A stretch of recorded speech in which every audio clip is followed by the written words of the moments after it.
Bismillahirrahmanirrahim.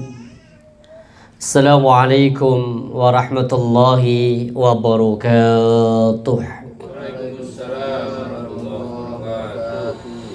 Innal hamdalillah alladzi bi ni'matihi tatimmus shalihat wa bi fadlihi rafi'ud darajat. Asyhadu an la ilaha illallah wahdahu la syarika lah wa asyhadu anna Muhammadan abduhu wa rasuluhu la nabiyya wa la rasula ba'dah. Allahumma salli wa sallim wa barik wa kallim ala nabiyyina Muhammadin wa ala alihi wa ashabihi wa man tabi'akum bi ihsanin ila yaumiddin. Amma ba'du. قال الله تعالى في القرآن العزيز أعوذ بالله من الشيطان الرجيم يا أيها الذين آمنوا اتقوا الله حق تقاته ولا تموتن إلا وأنتم مسلمون. وقال في آية الأخرى الرجال قوامون على النساء بما فضل الله بعضهم على بعض وبما أنفقوا فالصالحات قانتات حافظات للغيب بما حفظ الله. وقال رسول الله صلى الله عليه وسلم في حديثه إذا تزوج العبد فقد كمل نصف الدين فليتق الله في النصف الباقي. صدق الله العظيم وصدق الرسول الكريم ونحن على ذلك من الشاهدين. Alhamdulillahi Rabbil Alamin. Para bapak, para ibu, warga TBI yang insyaallah dirahmati Allah subhanahu wa ta'ala. Alhamdulillah, tidak henti-hentinya kita bersyukur kepada Allah, karena Allah subhanahu wa ta'ala senantiasa memberikan kita karunia nikmat iman, nikmat Islam, nikmat kesempatan, dan juga Allah subhanahu wa ta'ala masih memberikan kita nikmat kesehatan, sehingga kesempatan dan kesehatan insyaallah kita dimudahkan oleh Allah melangkahkan kaki kita menuju majlis ilmi, yang semoga ini menjadi sarana Allah memudahkan kita insyaallah untuk bisa masuk ke dalam surganya Allah subhanahu wa ta'ala. Karena Nabi mengatakan man salaka tariqan, siapa orang yang menempuh satu jalan, yaltamisu fihi ilman, jalan yang ditempuh untuk mendapatkan ilmu, sahalallahu lahu tariqan ilal jannah, maka Allah subhanahu wa ta'ala akan memudahkan baginya jalan insyaallah untuk bisa masuk ke dalam surga. Bahkan di surah Al-Mujadilah Allah berfirman, yarfa'illahu alladhina amanu minkum walladhina utul ilma darajah. Allah mengangkat derajat orang-orang yang beriman di antara kalian, dan Allah pula mengangkat derajat orang-orang yang berilmu dengan beberapa derajat. Maka seorang sahabat Nabi yang bernama Ibnu Abbas, beliau mengatakan antara orang yang beriman dan orang yang berilmu, maka orang yang berilmu lebih tinggi derajatnya sampai dengan 70 kali lebih tinggi. Maka bersyukur kepada Allah, Allah ringankan langkah para jamaah untuk bisa hadir. Semoga ini tanda cinta Allah kepada kita semuanya. Karena Nabi mengatakan man yuridillahu bihi khaira yufaqih fid din. Barang siapa, kata Nabi, yang Allah inginkan seorang hamba ini menjadi baik, yufaqih fid din, Allah pahamkan dia tentang urusan agama.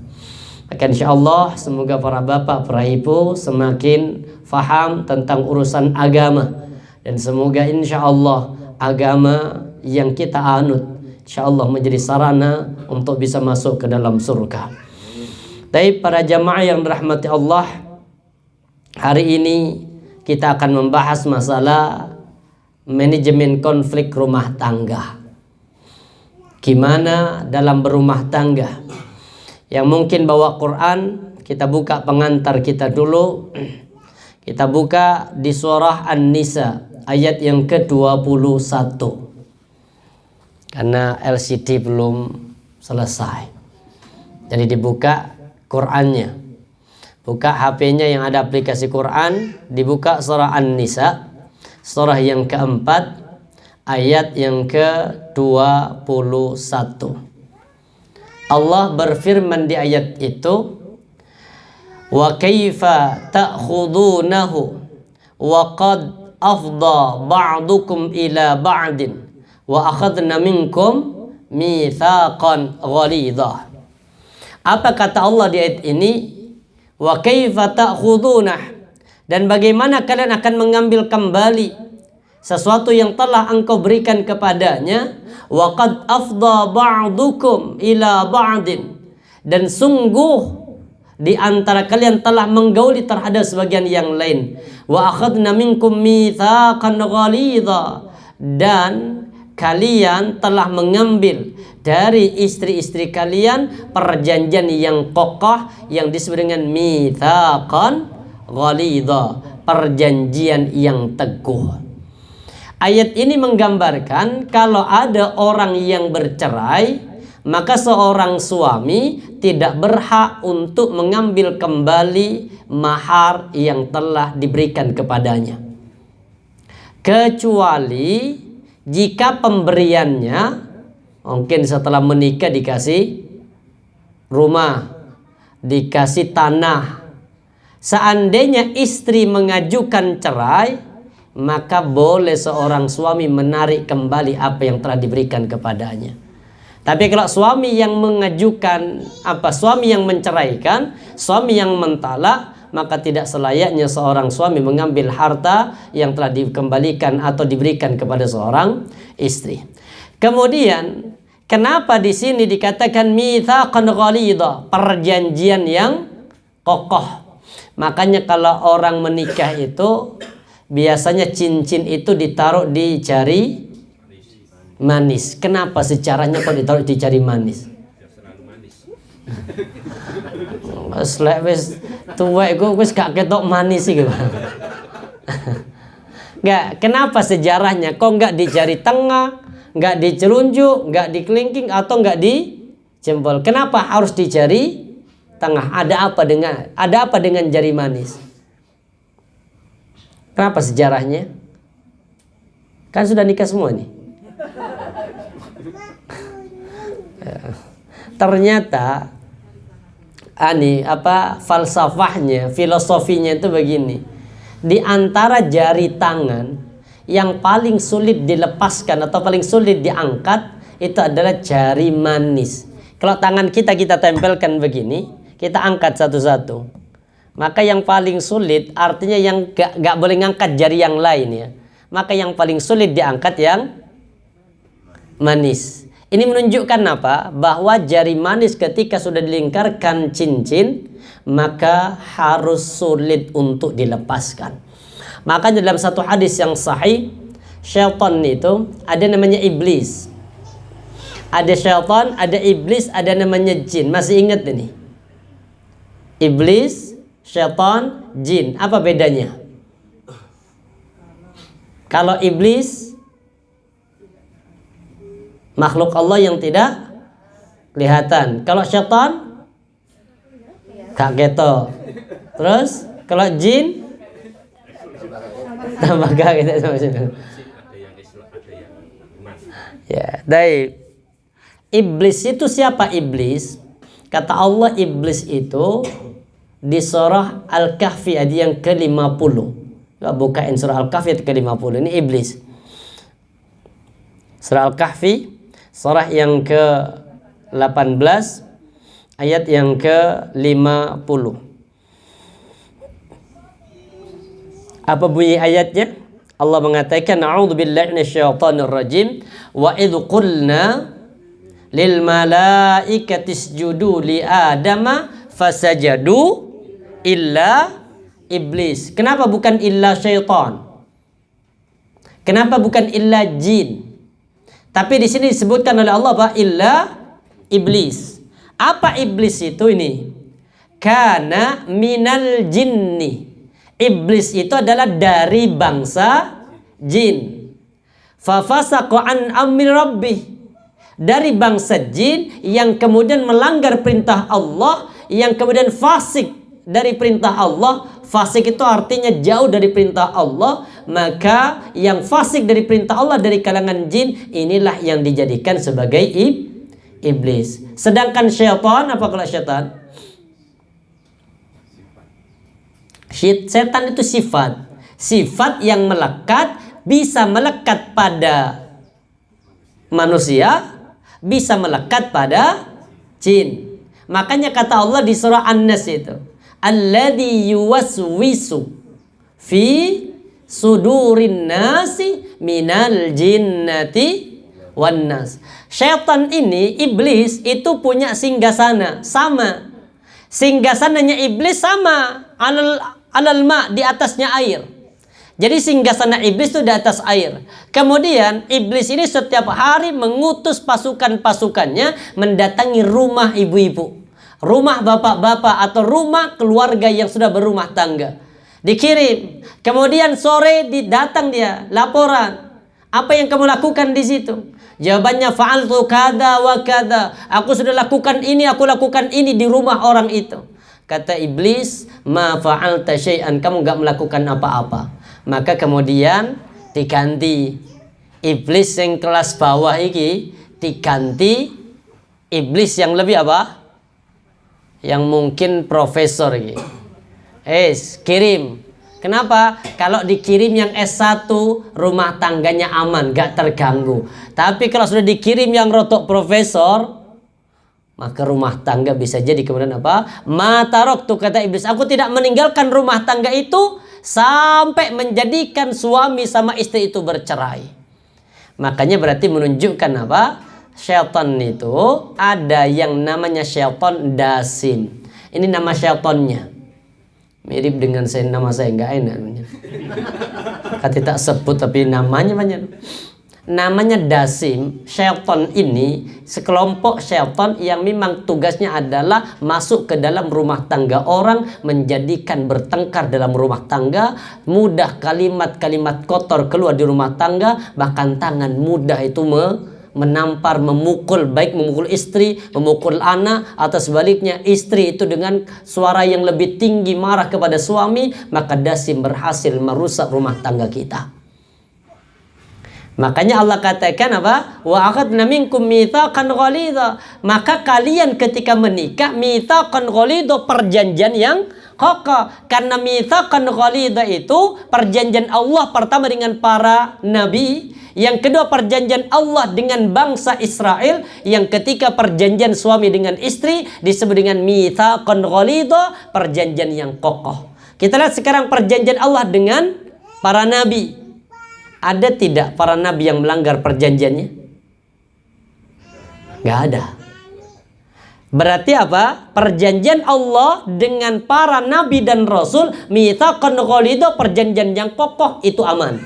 Kemudian yang kedua, perjanjian Allah dengan Bani Israel, bangsa Israel, dilanggar apa tidak? Apa perjanjiannya Allah dengan Bani Israel? Masih ingat? Ya. Apa perjanjiannya? Dibuka surah Al-Baqarah, surah yang kedua. Bukain surah Al-Baqarah ayat yang ke-83. Ketemu? Al-Baqarah surah yang kedua ayat yang ke-83. Apa bunyi ayatnya? Al-Baqarah 83. Wa id akhadna mitsaqa bani Israila la ta'buduna illallah wa bil walidaini ihsana wa dzil qurba wal yatama wal masakin wa qulu linnasi husna wa aqimus salata wa atuz zakah. Ini kemudian kuncinya di sini. Tsumma tawallaitum. Jadi Allah mengambil perjanjian dengan para nabi sukses. Allah mengambil perjanjian dengan Bani Israel. Apa kata Allah perjanjiannya? Pertama, tidaklah kalian menyembah kecuali hanya kepada Allah. Yang kedua, Wabil walidaini ihsana, berbuat baik kepada kedua orang tua. Yang ketiga, berbuat baik kepada kerabat. Siapa kerabat di sini? Kerabat yang masih ada hubungan nasabi, ini namanya kerabat, qorib. Makanya disebutkan kerabat, qorib. Qorib itu artinya dekat. Yang selanjutnya, yang ketiga apa? Anak yatim. Selanjutnya orang miskin. Wa qulu linnasi husna, ini akhlak, berbuat baiklah, berkatalah yang baik kepada semua manusia. Perintahnya lagi wa aqimus shalah, tunaikan salat, wa atuz zakah, tunaikan zakatnya. Apa kata Allah? Tsumma tawallaitum, mereka berpaling. Berarti mereka melanggar perjanjian. Di sini ada dua, perjanjian Allah dengan Nabi, perjanjian Allah dengan Bani Israel, dan perjanjian suami sama istri. Mau ikut perjanjian yang mana Bapak Ibu? Perjanjian yang mana? Allah dengan para nabi, apa Allah dengan Bani Israel?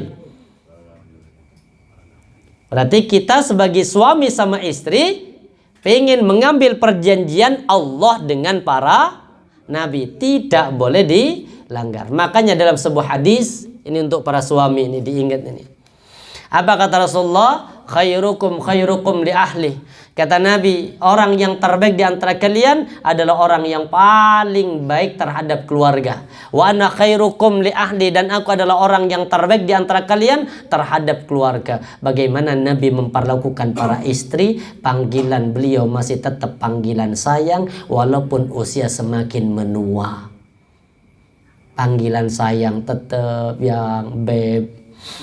Subhanallah. Beb. Tahu beb kan? Apa artinya beb? Nah, sejarahnya kenapa orang yang terkasih dipanggil beb? Bener, beban. Apa lagi? Bebel ya, siapa mana? Nah, beb itu dari bahasa Arab. Dari apa? Habib. Habib itu artinya yang terkasih. Kemudian hanya hilang tinggal bib. Makanya sekarang Habib itu, Habib itu.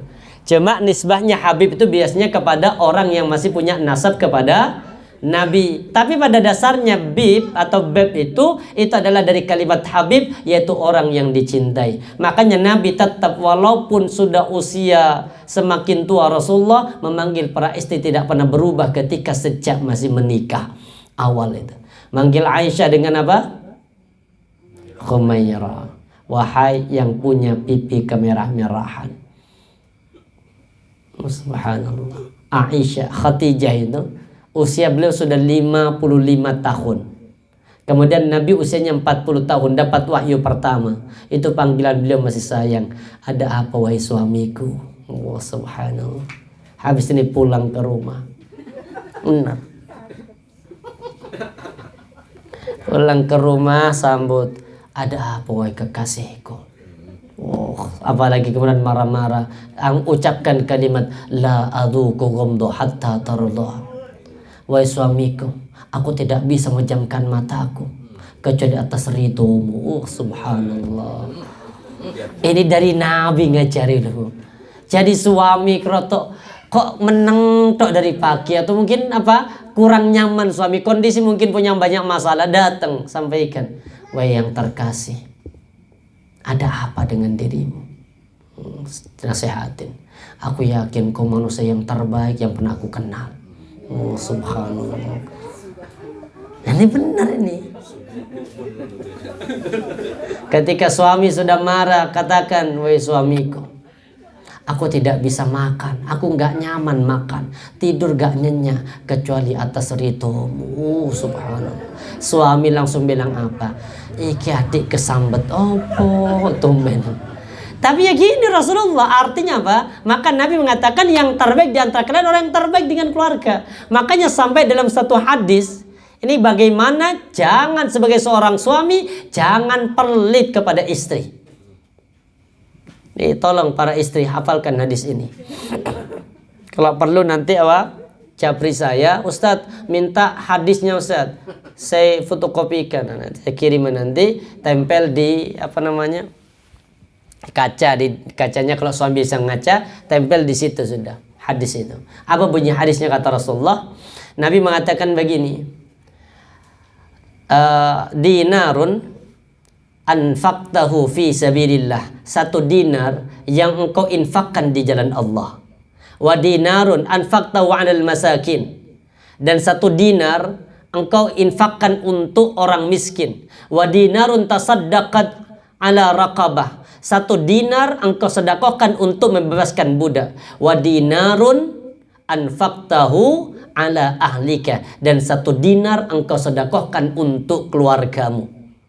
Jadi dari 4 ini, punya uang mungkin contoh 1 juta, yang butuh 4, 1 apa?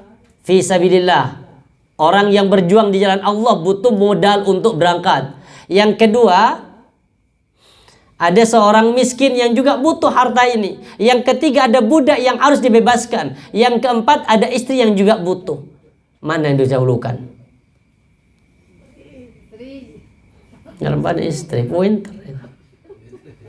Apa kata Rasulullah? A'zamu ajra alladhi anfaqtahu 'ala ahlika. Di antara 4 ini, kata Rasulullah, maka yang paling besar pahalanya ketika 1 dinar engkau berikan untuk istri.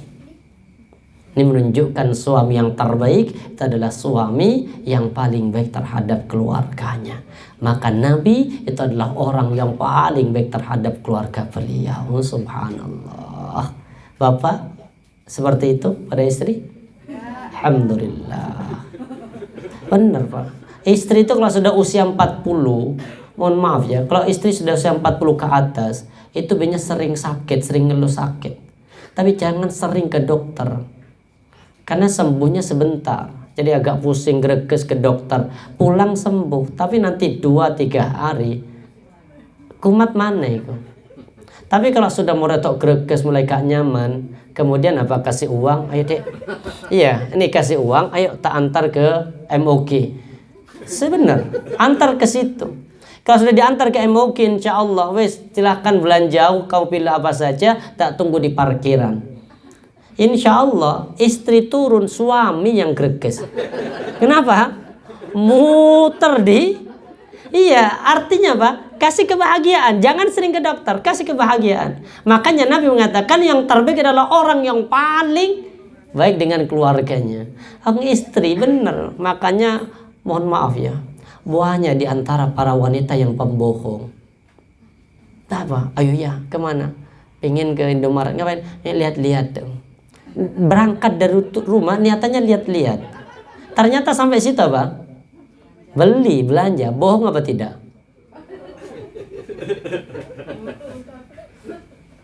Ada bohong iki, berarti buahnya para wanita pembohong kan. Ayo, apa? Pengen beli. Padahal tujuan pertama, mohon maaf ya, saya ngantar istri. Tujuan pertama apa? Mau beli ulekan nih loh, apa? Buat sambal karena patah loh. Nyampe ke sana, yang dicari pertama bukan ulekan dulu, keliling dulu. Dah, wih kapi. Apa? Wajan anti gores. Beli. Habis itu lihat vas bunga, ini bagus warna putih, beli. Padahal tujuan utama apa? Tapi insya Allah setiap bapak ngasih pada istri itu menjadi saudara kebaikan istri, dan itu yang terbaik di hadapan Allah pahalanya. Tapi kalau bapak masih punya seorang ibu atau punya orang tua, siapa harus didahulukan? Ibu butuh, istri butuh, siapa harus didahulukan?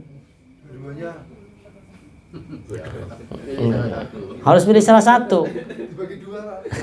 Nah, bukan hanya sebatas materi. Artinya gini, istri punya hajat, kemudian orang tua punya hajat, sama-sama kita mungkin hari yang sama dibutuhkan. Mana harus dahulukan? Ibu. Mana contohnya seorang ibu? Ketika ada seorang di zaman Bani Israel, ini hadis Rasulullah, sahih hadisnya ini. Ketika ada 3 anak muda yang saat itu sedang berjalan, kemudian karena ada badai, maka bersembunyi berada di dalam gua. Tiba-tiba ketika berada di dalam mulut gua, ada batu yang jatuh, yang kemudian batu besar menutupi mulut gua ini. Didorong dari luar, dari dalam, tidak bergerak sedikit pun. Maka 3-tiganya berpendapat begini, kalau kemudian kita dorong seperti ini tidak akan pernah, Bang. Tidak akan pernah bisa. Terus gimana? Ngusul. Kita bertawassul kepada Allah. Kalau dengan yang terbaik, habis itu kemudian berdoa. Maka salah satu tawasulnya apa? Yang ternyata Allah kabulkan tawasul dan doanya itu. Ada seorang anak muda yang kerjaannya itu apa? Setiap hari mengembala kambing, dan ketika sore kambing sudah kenyang pulang, maka air susu itu diperah diberikan kepada ibu. Satu saat kambing itu terlalu jauh dari rumah. Ketika sore sudah pulang, sampai rumah sudah malam, tapi tetap itu susu masih diperah. Ketika sudah mau dikasihkan pada ibunya kondisi tidur, dan seorang anak tidak berani membangunkan ibunya. Akhirnya susu itu dipegang sama anak, sama suami itu ya. Ini anak dari ibu. Kemudian istri nangis, anak juga nangis minta air susu itu. Apa kata seorang anak? Demi Allah, tidak ada yang boleh minum dari air susu ini kecuali yang pertama minum adalah ibuku. Kalau versi kita kan mungkin dapain, yes, tak bagi iki untuk ibu, iki minuman, enggak. Tapi beliau nunggu sampai ibunya bangun dikasih minum pada ibu, maka kemudian setelah itu pada istri dan kepada anak-anak. Ternyata wasilah ini dikabulkan oleh Allah, berarti menunjukkan seorang suami ketika dua-duanya sedang butuh, maka tetap punya berhak dahulukan siapa? Ibu. Istri siap? Insyaallah, alhamdulillah, ini insyaallah istri-istri yang salihah. Maka Nabi mengatakan apa? Fattaqullah fin nisa. Ini untuk para suami dulu. Fattaqullah fin nisa. Wahai para suami, bertakwalah kalian kepada Allah dan penuhilah hak-hak seorang wanita. Ingat nih para suami ini, penuhilah hak-hak seorang wanita.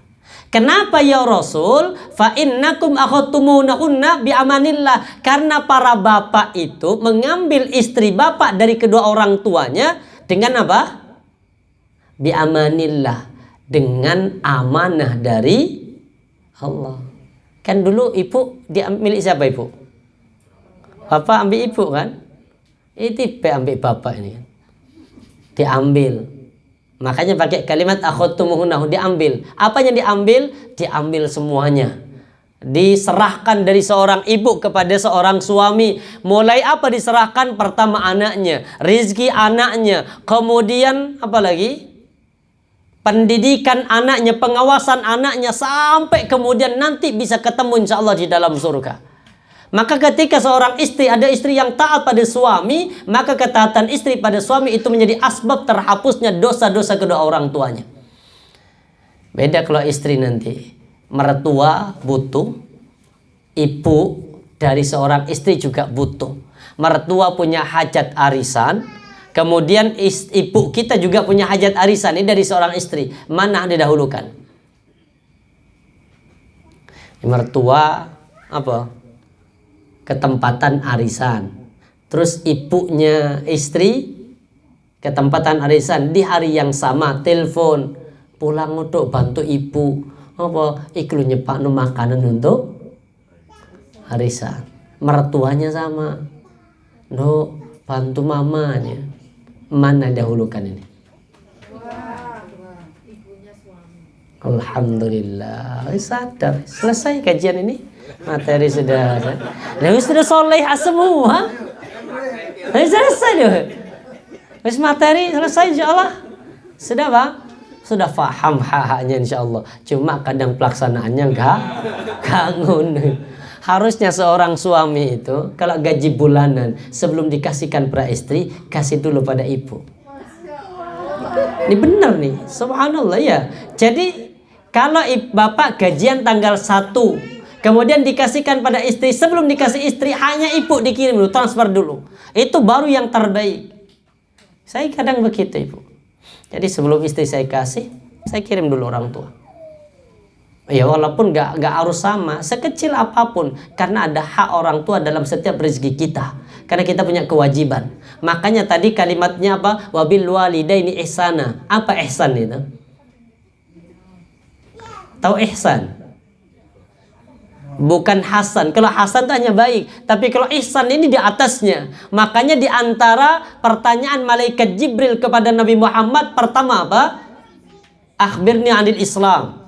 Yang kedua, akhbirni anil iman. Yang ketiga, akhbirni anil. Ternyata puncak dari Islam menjadi mukmin, setelah puncak jadi mukmin jadi apa? Ihsan. Ihsan itu apa? Di atasnya kewajiban. Kalau seorang suami ngirim uang setelah ditelepon sama ibunya, itu baru mohon maaf, itu suami yang tidak berbakti pada orang tuanya. Kenapa? Alhamdulillah Ustaz, setiap orang tua minta apapun saya kirim Ustaz. Saya dapat termasuk orang yang ihsan Ustaz? Enggak, ibu, bapak masih termasuk orang yang berbuat kewajiban. Tapi kalau ihsan itu di atasnya, sebelum ada perintah, itu sudah langsung transfer. Maka mulai gaji tanggal 1 ini, sebelum dikasih kepada istri, transfer dulu ke orang tuanya. Siap? Insyaallah, alhamdulillah. Istri bapak lu solihah lu, neriman nih lu. Benar ya? Dari tadi sudah ada pertanyaan siap? Insya Allah. Siap, insya Allah saudara. Jadi kalau gaji bapak 4 juta, UMR mana 4,5, Pasuruan 4 juta, sudah bismillah, kasihkan istri 1 juta, 3 juta kasihkan ibu. Dulu tekan ngomah.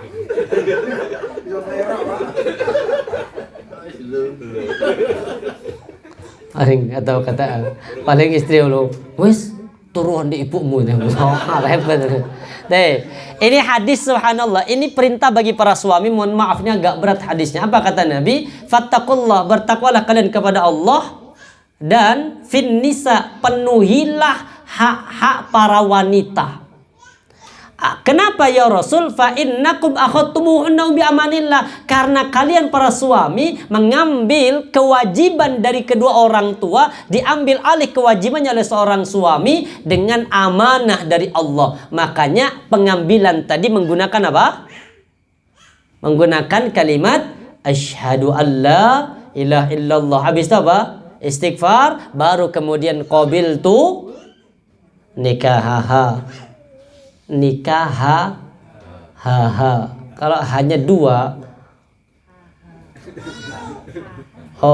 ya, tak pikir qabiltu nikah itu berarti harus 2 istri.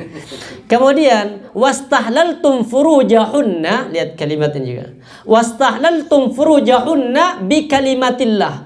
Tadi seorang suami ngambil dari orang tua, diambil semuanya itu dengan amanillah, perintah amanah dari Allah. Yang kedua, wastahlaltum furujahunna bi kalimatillah, dan kalian para suami menghalalkan sesuatu yang haram dari istrimu itu juga dengan kalimat Allah. Makanya ada namanya mahar. Ada mahar, kadang mahar dibacakan Quran, kadang mahar apa? Harusnya mahar itu kalau Nabi ketika melamar Khadijah itu maharnya kurang lebih 1 M. Itu Rasulullah itu. Berapa? 100 ekor unta. Bayangkan kalau 100 ekor unta itu mahal. Ada yang ibu 1 M maharnya? Ini belum ininya loh, belum apa namanya? Oh si Allah, Rasulullah dulu Rasulullah kaya.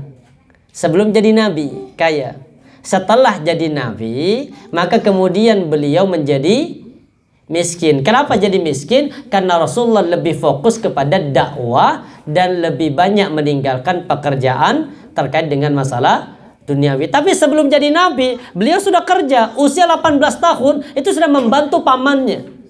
Kemudian usia 25 tahun, sebelum usia 25 tahun menjadi karyawan dari seorang saudagar wanita yang sangat kaya yang bernama Khadijah. Para jamaah dirahmati Allah, kemudian walakum alaihinna alla yutinana furushakum ahadan takrahuna. Maka bagi seorang istri, kalau suami sudah memberikan semua, maka seorang istri hati-hati, apa kata Allah? Jangan pernah permadani rumah kalian ditempati oleh orang yang dibenci oleh suaminya. Artinya begini, seorang istri di rumah tidak boleh menerima tamu jika tamu itu adalah laki-laki yang dibenci oleh suami. Baik, sekarang kita akan bahas apa kewajiban suami terhadap istri. Kewajibannya dulu sebelum masuk kepada konfliknya. Apa kewajiban seorang istri pada suami? Pertama, antud'imaha idza ta'imta. Ini hadis sahih riwayatnya Abu Daud. Syekh Al-Albani mengatakan hadis hasan sahih. Pertama, apa kata Nabi? Seorang suami punya kewajiban antud'imaha idza ta'imta. Suami punya kewajiban untuk memberikan rizki nafkah kepada istri, terutama di sini disebut masalah makan. Kalau suamimu makan, gambarnya begini, man. Kalau bapak makan sate, maka istrimu juga harus makan sate. Kalau suami makan ayam, istrinya juga harus makan ayam. Artinya suami sama istri makanan yang sama levelnya. Kenapa ada perintah begini? Karena ternyata laki-laki itu kalau lagi makan enak nggak inget yang di rumah. Tapi kalau istri, subhanallah, benar, dapat makan kotak dari kantor, nggak dimakan di kantor, dibawa pulang.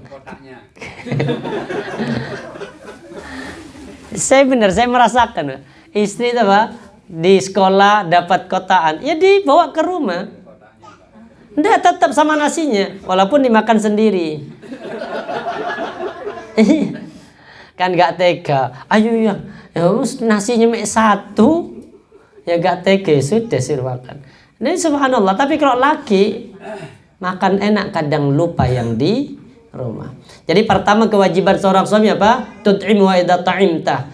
Berikan istrimu nafkah jika engkau punya harta. Yang kedua, taksuwa idza tasaita. Belikan istrimu pakaian jika kamu berpakaian. Yang ketiga, wala tadribil wajah. Bagi seorang suami jangan pernah memukul istrinya di wajahnya. Makanya sekarang kita masuk pada konflik rumah tangga. Kita buka Al-Qur'annya. Kita buka surah An-Nisa. Ayat yang ke-34. Surah An-Nisa. Ketemu?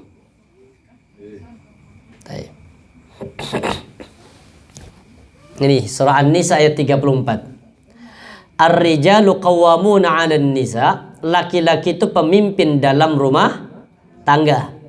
Bima fadlallah ba'dhum 'ala ba'din. Sesuai dengan Allah memberikan kelebihan kepada seorang suami dibanding dengan istri.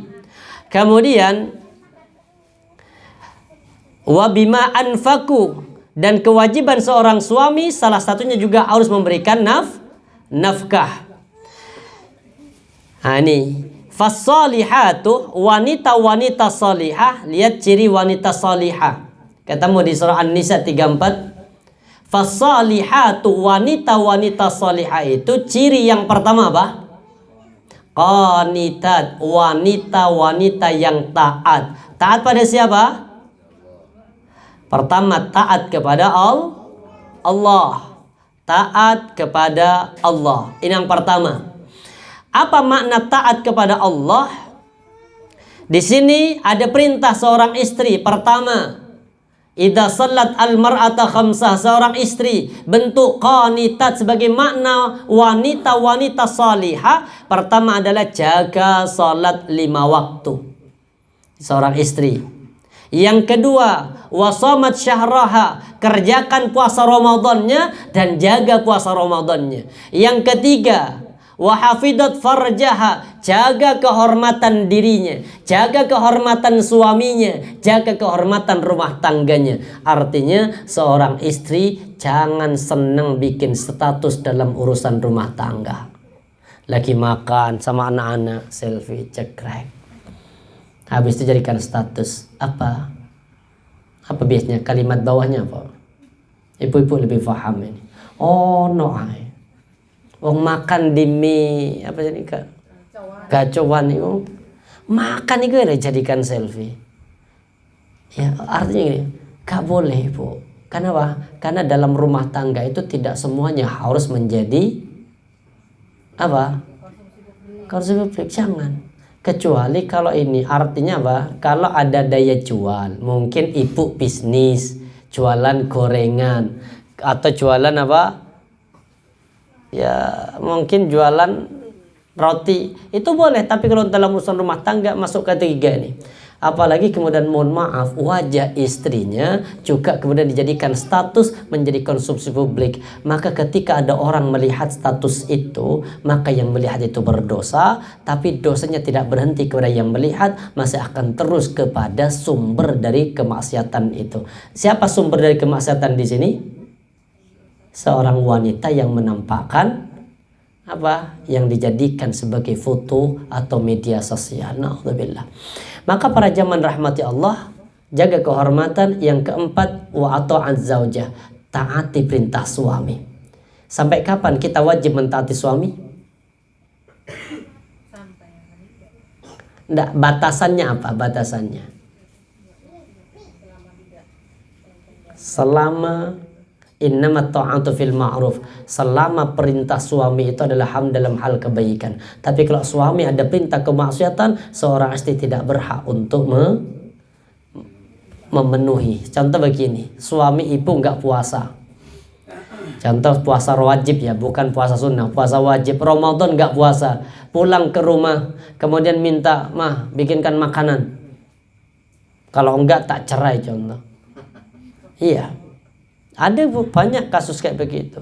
Saya ditanya sama jamaah Ustadz, saya punya suami saya itu masih jauh dari Allah. Jadi puasa Ramadan nggak puasa, sarapan minta dibikinkan kepada istri. Terus gimana sikap istri Ustadz? Karena ancamannya istri wajib taat kepada suami. Bahkan kata suaminya, kalau kamu nggak taat sudah pulang aja. Artinya mau dicerai. Apa sikap seorang istri? Menolak perintah suami atau menolak perintah suami dicerai, taat perintah suami nggak dicerai. Mana yang kira-kira?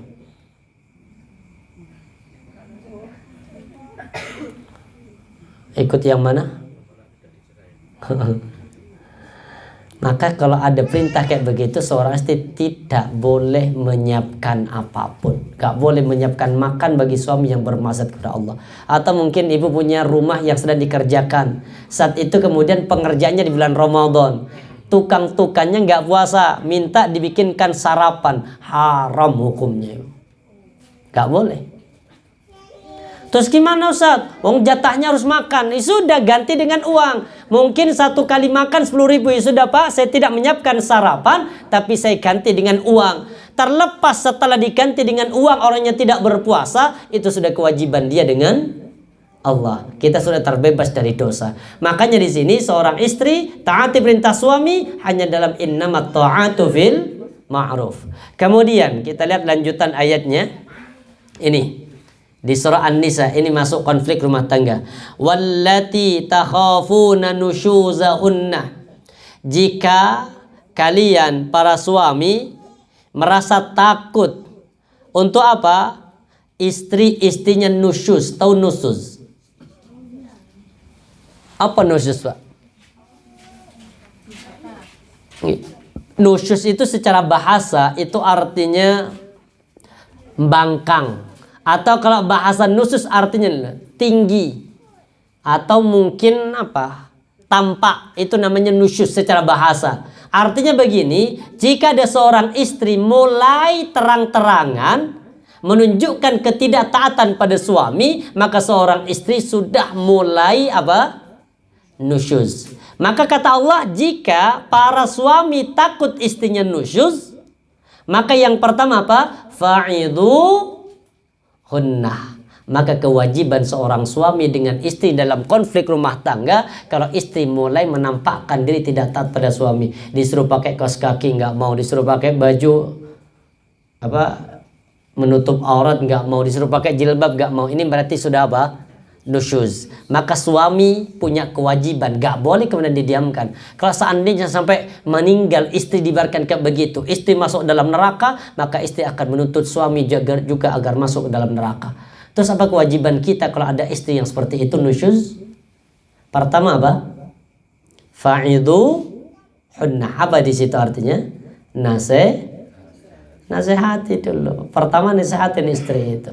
Fa'idu hunna, nasihati istrinya. Kalau sudah dinasehati kemudian istri masih membangkang, baru masuk apa? Tingkatan yang kedua. Apa tingkatan yang kedua? Wahjuru hunnah. Pisah ranjang. Pisah ranjang itu bukan hanya mohon maaf pisah di tempat tidurnya, enggak. Pisah ranjang ini itu bisa dilakukan dengan cara apa? Pertama, seorang suami enggan berhubungan intim dengan istri, itu masuk kategori pisah ranjang. Yang kedua, istri tidak diajak berbicara sama suami. Terus ya apa caranya? Kalau pingin sarapan, ya WA. Ma, sarapan sudah matang. Sudah keluar makanan. Jadi boleh. Pisah ranjang itu artinya enggak, Ustadz gimana kata pisah ranjang? Wong ngontrak hanya satu kamar. Istri nusyuz, gak taat. Kenapa? Mungkin suami tidak memenuhi haknya sebagai seorang suami. Istri nusyuz, dinasehati sudah. Kemudian apa kata istri? Oh, nasehati hakmu gak dipenuhi. Ini gak berat ya Pak. Makanya sebelum nasehati penuhi dulu haknya istri. Apa haknya istri? Tadi banyak. Dikasih baju, kasih duit, kasih rumah, kasih kendaraan. Itu istri. Tapi kemudian kalau sudah dinasihati masih tidak taat, baru yang kedua pisah ranjang. Apa pisah ranjang? Pertama, suami istri enggan berhubungan intim. Yang kedua, tidak berkomunikasi. Yang ketiga, boleh mengeluarkan kata-kata yang menyakiti istri ketika diranjang. Ini sebagai bentuk apa? Masuk kategori pisah ranjang. Maka kata Nabi, ingat, wala tahjur illa fil bait, tidak boleh dalam rumah tangga. Kalau harus pisah ranjang, tidak boleh pisah rumah, itu nggak boleh. Jadi nggak boleh istrinya disuruh pulang dulu ke orang tuanya. Nggak boleh dalam Islam. Gimana? Pisah ranjang tetap dalam rumah tangga, tapi hanya itu tadi caranya dengan salah satu di antara tiga, sebisa mungkin menunjukkan orang lain nggak harus tahu permasalahan kita. Jangan suruh pulang istri kemudian cerita ke bapak ibu, cerita ke tetangga. Maka nanti nama suami jelek itu. Maka dalam Islam tidak boleh wala tahjur illa fil bait. Sudah ada dua. Pertama tadi apa? Nasihati. Nasihati nggak mempan, pisah ranjang. Kemudian kalau pisah ranjang nggak mempan, apa yang ketiga? Nah, dipukul. Tapi sebelum dipukul, ingat, pisah ranjang. Berapa lama pisah ranjang batasannya? Sampai kemudian masuk ke yang ketiga. Wadribuhunna, dipukul. Berapa lama pisah ranjang? 4 bulan. Kuat?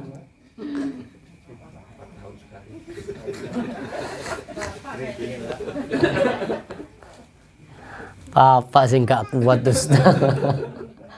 Jadi kalau pisah ranjang ini maksimal 4 bulan. Setelah 4 bulan istri tanya, Mas, statusku ya apa iki? Lanjut apa tidak? Kalau sudah katakan suami tetap lanjut, maka istri sudah boleh mengajukan khulu atau mengajukan minta dicerai. Tapi kalau sebelum itu belum boleh. Tapi kalau pisah ranjang berupa tidak komunikasi, artinya gak ngomong suami istri, berapa lama maksimal? 3 hari. Gak boleh lama-lama kalau gak ngomong, bingung gitu. Ya, apalagi sama satu rumah, kemudian gak saling sapa, maksimal hanya 3 hari. Tapi kalau pisah ranjang maksimal 4 bulan. Tapi kalau kata Hanafiyah, beliau mengatakan apa? Ya tidak ada batasan sampai nanti istri sudah jauh dari nusyuz, kembali taat kepada perintah Allah dan kembali taat kepada perintah suaminya. Maka yang ketiga, kalau sudah dilakukan, dinasehati sudah, pisah ranjang sudah, baru apa? Yang ketiga, pukul. Tapi ingat ya, ini pukul itu hanya sebatas simbol ya. Boleh pukul itu nanti dengan apa? Di sini maksimal kalau mukul memang terpaksa harus mukul istri, tidak boleh lebih dari 10 kali. Satu aja tapi pakai sapu, ya jangan. Maka ingat ya, kata Rasulullah apa? Fa in fa'alna dzalika fadribuhunna darban ghairu muwarrijin. Kata Nabi, kalau istrimu sudah dinasihati sudah, pisah ranjang sudah, tapi tidak taat kepada Allah, maka boleh dipukul, tapi ingat pukul yang tidak membekas. Dipukul pakai apa yang tidak membekas?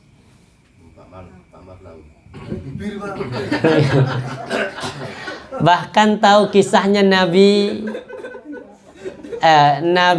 Ayub. Nabi Ayub itu ketika istri apa? Nabi Ayub itu subhanallah, kisahnya begini Pak. Nabi Ayub itu adalah orang yang paling pencemburu, cemburu banget. Istrinya itu dijaga benar. Tapi ketika sakit, Nabi Ayub tuh bingung. Istrinya bingung, Nabi Ayub tidak bekerja, sedangkan sakitnya Nabi Ayub begitu banyak, begitu lama, kurang lebih sampai 20 tahun sakitnya itu. Satu ketika kemudian beliau mendapati istrinya itu apa? Potong pendek rambutnya.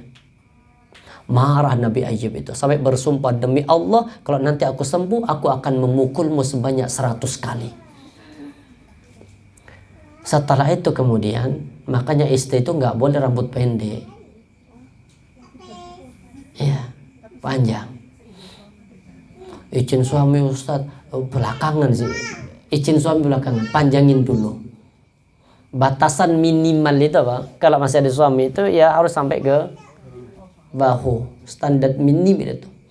Kemudian ini dipotong, kenapa? Dijual sama istrinya Nabi Ayub untuk apa? Untuk bisa beli makan, untuk bisa memberikan makan pada Nabi Ayub. Karena Nabi Ayub sakitnya itu parah, tidak bisa beraktivitas, bahkan dijauh oleh seluruh kaumnya, dijauh oleh seluruh penduduknya. Kenapa? Karena diyakini penyakitnya Nabi Ayub penyakit kulit yang kalau mendekat itu bisa jadi menular. Dijauhi, bingung. Maka satu saat kemudian karena dia nggak tahu, Nabi Ayub itu beliau nggak tahu alasannya kenapa kok dipotong. Pokoknya hanya dipotong, mendapati istri rambutnya pendek, bersumpah demi Allah aku akan memukulmu sebanyak 100 kali.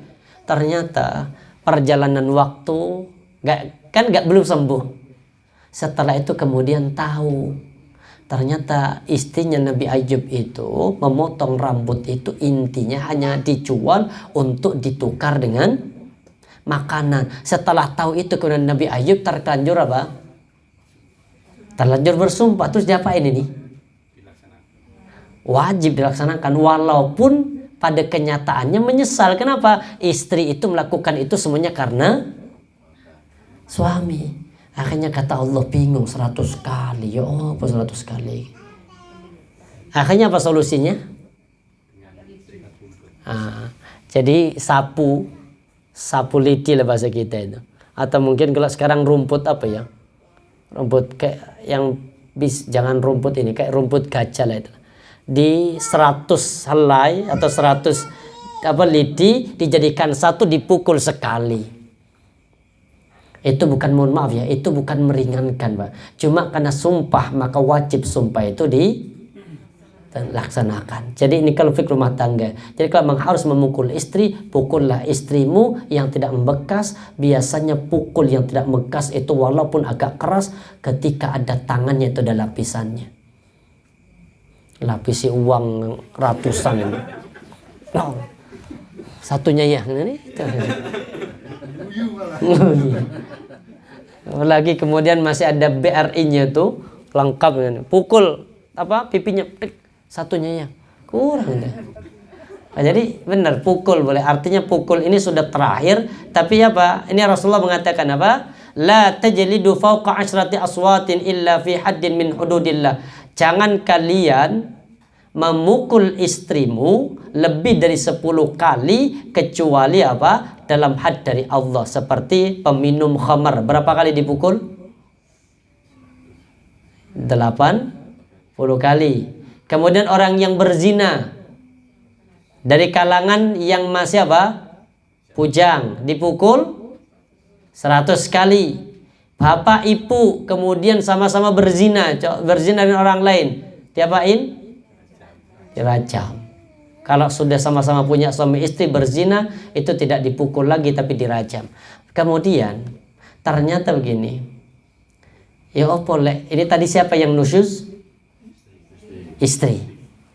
Gimana kalau yang nusyuz suami? Suami mulai menampakkan ketidaksenangannya pada istri, diajak tidur di kamarmu, diajak apa, nggak mau. Yang nusyuz siapa ini? Suami. Kalau tadi yang nusyuz istri, aturannya jelas ya, apa? Nasihati. Gak bisa nasihati, bisa ranjang. Bisa ranjang masih belum, pukul 100 ribuan.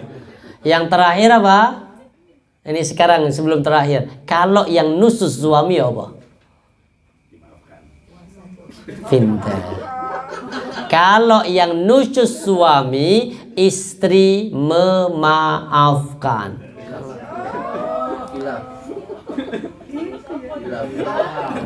Sabar. Buka, tolong bukain An-Nisa. Buka surah An-Nisa ayat 128. Sabar. Bahkan subhanallah ya, kalau di ayat ini Bu apa? Istri itu harus damai pada suami. Bahkan istri minta, ya aku rela dikurangi jatah bulanannya selama engkau tidak menceraikan aku. Itu kalau suami yang nusyuz. Dibuka surah An-Nisa, ketemu? 128. Coba lihat. Wa inimra'atun khafat min ba'liha. Jika ada seorang perempuan, seorang istri khawatir apa? Nusyuzan, suaminya nusyuz, au i'rada, atau suaminya bersikap gak acuh, wis cuek ambil istri. Apa kata Allah? Fala junah alaihima ayyusliha bainahuma sulha. Maka seorang istri datang kepada suami ngajak damai. Berarti di surah apa nih? Maafkanlah. Siap? Tuh. Al-Quran nih gitu. Tadi bisolihah loh. Kok nyampe di sini kok? Oleh kayak. Ini benar apa? Kalau suami yang nusyuz, kalau istri jelas, step by stepnya jelas. Kalau suami yang nusyuz, maka istri yang datang pada suami, kemudian apa? Ya, yang berlalu biarlah berlalu. Subhanallah. Mari kita buka lembaran baru. Tapi yang seperti ini nih wangi lagi Bu. Istri solihah banget ini. Ya kalau suami yang nusyuz, atau mungkin mohon maaf DWA ada kalimat sayang-sayangan ini pas nusyuz suami. Habis itu sudah, ya itu siapa ya? Janda apa gadis? Tanya. Janda mah kasihan, belum anak satu, masih muda, masih kecil anaknya. Ya lanjutkan ya. Subhanallah. Jangan berbuat maksiat di hadapan Allah ya. Subhanallah. Kalau kayak begini ini istrinya surga terbuka ini. Subhanallah. Kemudian apa nih? Bahkan Ibu, wa uhdiratil anfusus syuha, lihat kalimatnya. Bahkan walaupun manusia itu tabiatnya kikir, dan wa in tuhsinu wa tattaqu fa innallaha kana bima ta'maluna khabir. Yang sebenarnya perdakwaan itu lebih baik walaupun manusia saat itu bersifat kikir, dan kemudian apa kata Allah? Maka sungguhnya Allah Maha mengetahui terhadap apa yang kamu kerjakan. Jadi di sini kalau seorang suami yang nusyuz, maka kemudian istri ngajak damai. Tapi jika kemudian suami setelah istri ngajak damai masih tidak mau damai, ya artinya gak mau diajak damai sama istri. Terus apa solusinya? Bahkan kalimatnya dalam satu hadis apa kata Rasulullah? Ini sampai ada kalimat begini, ya Ini kalau bahasa kita jadi hadis itu, ayah aku ridho dikurangi jatahnya. Dalam tafsir itu bisa jadi begini, kalau suami punya banyak istri atau mungkin 3 istri, aku rela dikurangi jatah malamku, artinya jatah bagianku selama engkau tidak menceraikan aku. Dalam tafsir yang lain, makna aku ridho dikurangi itu artinya aku ridho jatah bulannya dikurangi selama engkau tidak mau menceraikan aku. Ini seorang istri yang solihah, sudah ngajak damai suami yang tadi nusyus, kemudian bahkan minta dikurangi jatah bulanannya agar apa? Agar tidak cerai, insyaallah. Siap? Nanti saya kirim nomor WA-nya itu. Nanti saya kirim. Harus siap, ini perintah Allah. Kemudian apa kata Allah? Ini, tapi jika ini boleh nih. Di An-Nisa 35-nya, wa in khiftum shiqaqa bainihima fab'athu hakaman. Tapi kalau kemudian jika istri, suami khawatir terjadi persengkongkolan atau terjadi perselisihan, cekcok yang tidak berhenti, tidak selesai, sudah pijar ranjang sudah, kemudian dinasihati sudah, dipukul sudah, maka kemudian apa? Ambil pihak ketiga. Ini cara yang keempat ini. Panggil apa? Hakaman, hakim atau hakim. Min ahli wa hakam min ahliha. Kalau bahasa sekarang mungkin apa? Ya, juru damai. Datang, Mbak, pertahankan rumah tangganya, Mbak. Kasihan anak-anak masih kecil. Enggak usah. Sekali pecah itu sudah tidak bisa lagi untuk apalagi Ustadz tahu kan, gelas. Coba gelas kemudian apa? Lemparkan. Tolong Ustadz, kalau sudah berkeping-keping, tolong susun kembali. Seorang laki-laki itu kan cerdas. Ambil gelas plastik. Lah kan utuh. Mari kita berdamai. Jadi subhanallah, ini cara yang keempat. Apa? Memanggil juru damai.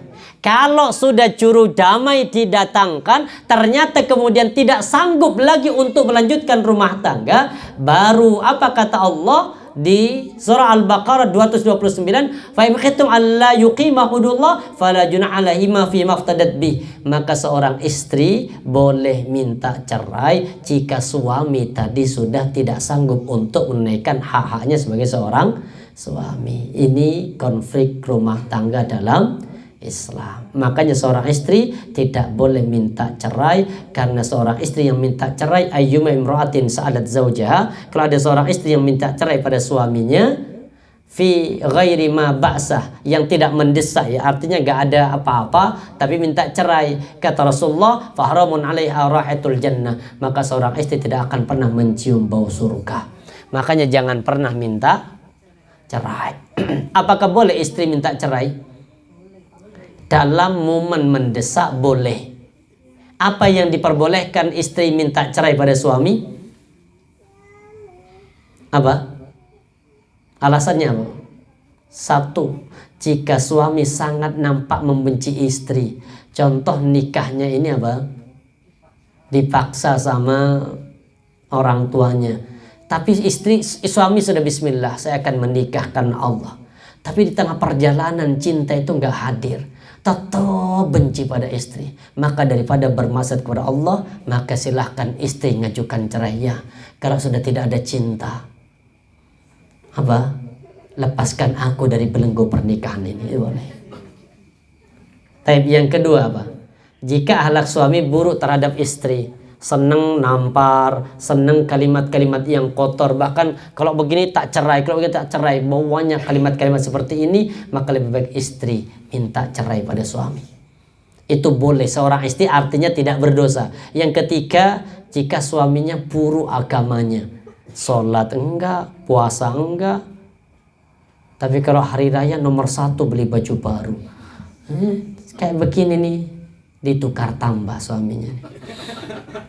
Yang keempat, jika sang suami tidak menunaikan hak utama sang istri, seperti tidak ngasih nafkah bulanan, tidak ngasih nafkah lahir batin, istri tidak ridho, boleh minta cerai. Yang kelima, jika suami ternyata tidak bisa menggauli istrinya dengan baik, mungkin apa? Punya penyakit. Yang keenam, jika istri khawatir tidak bisa menjalankan kewajiban seorang istri dan tidak memenuhi hak-hak sebagai seorang hak-haknya suami. Seperti begini, mohon maaf ya. Ibu anak tunggal. Ada yang anak tunggal ini? Ibu ada yang anak tunggal? Tunggal orang Jawa. Tunggal ubang. Kalau ibu contoh anak tunggal, kemudian menikah dengan seorang laki-laki jauh dari rumahnya. Kemudian orang tua tinggal di kampung, sama-sama sepuh. Kita bingung, berbakti pada suami, taat pada suami, tapi tidak ada yang menjaga orang tua. Tapi kalau aku menjaga orang tua, tidak punya lagi kesempatan berbakti pada suami. Di momen kayak begini harus memilih. Daripada kemudian berbakti pada suami tidak sepenuhnya, atau berbakti pada ibu tidak sepenuhnya, maka boleh memilih untuk minta cerai, dan dalam Islam itu diperbolehkan. Maka para jamaah rahmati Allah, ini konflik rumah tangga dalam Islam, maka jangan memudahkan perceraian, karena perceraian itu adalah abghadul halali ilallah at-talaq. Perkara yang halal tapi dibenci oleh Allah adalah perpisahan. Insyaallah sampai sini dulu materi kita, konflik rumah tangga. Ada setan dari golongan jin yang ketika berhasil menggoda manusia untuk melakukan perbuatan maksiat, cuman iblis masih mengatakan belum melakukan apa-apa, sampai membunuh pun masih belum melakukan apa-apa. Tapi ketika berhasil membuat suami istri bercerai, nah itu yang nanti diberi mahkota seperti itu. Iya. Kenapa Pak sampai bercerai ini, Ustaz? Mohon penjelasannya. Iya. Jadi konflik rumah tangga itu puncak godaannya itu disuruh bercerai suami istri. Kenapa bercerai? Karena ketika bercerai maka nanti akan 3 faktor itu akan masuk. Kenapa ketika iblis berhasil masuk ke dalam surga menggoda Nabi Adam, Nabi Adam sukses, tidak tergoda sedikit pun. Maka kemudian godaan dialihkan ke Hawa. Hawa itulah yang kemudian tergoda. Kenapa Hawa tergoda? Karena iming-imingnya 2. Apa kata Allah? Kata iblis, hal adulluka ala syajaratil khuldi wa mulkin la yabla. Wahai Adam, maukah aku tunjukkan kepadamu kerajaan yang tidak akan pernah binasa? Syajaratul khuldi, pohon yang abadi, dan kerajaan yang tidak akan pernah binasa. Ternyata kemudian iblis berhasil menggoda itu. Maka 3 hal kemudian dilangsungkan pada itu. Pertama, dibikin bercerai. Maka Nabi Adam sama Hawa cerai, pisah. Turun ke muka bumi. Nabi Adam turun di mana? Ada yang mengatakan di India. Sedangkan Hawa turunnya di mana? Turunnya di Jeddah. Kan pakai pesawatan gitu. Di Jeddah turun. Lama India ke Jeddah. Butuh berapa tahun ketemunya? 40 tahun. Lama. Berarti iblis kalau berhasil menggoda itu pasti harus dibikin bercerai.